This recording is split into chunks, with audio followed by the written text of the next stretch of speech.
Using how across different tenses. Avoid common mistakes. Hello, English learners. Today we're going to focus on a very important question word. How.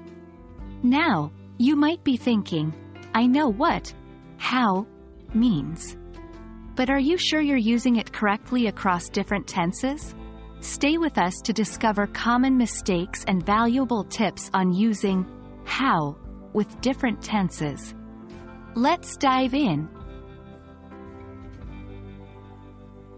How is a versatile word used in English to ask about the manner or method of doing something.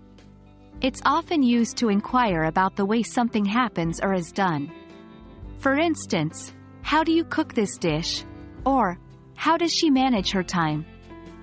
The key point to note here is that how can be used with all tenses in English. The common mistake? Not changing the tense of the verb that follows how. When using how in the present tense, we follow it with do or does and the base form of the verb. For instance, how do you bake these cookies? Or, how does he write so fast? Remember, we use do for I, you, we, they, and does for he, she, it. Make sure not to mix these up. Switching to the past tense, we use how with did and the base form of the verb.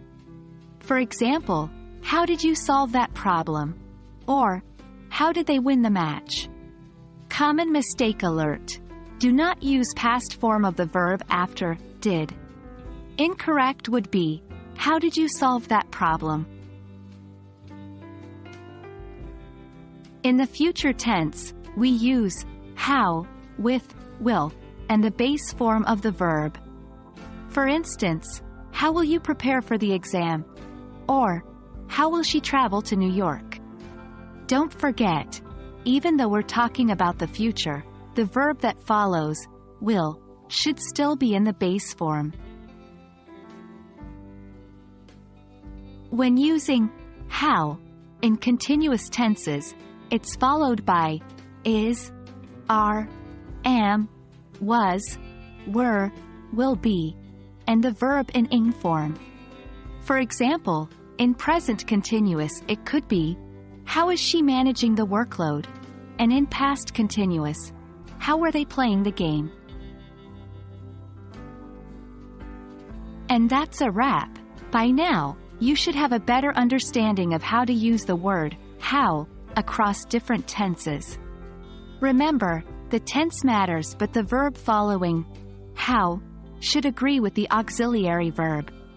Keep practicing and soon it will become second nature. Thanks for tuning in. We hope this video has been helpful in your English learning journey. See you in the next one.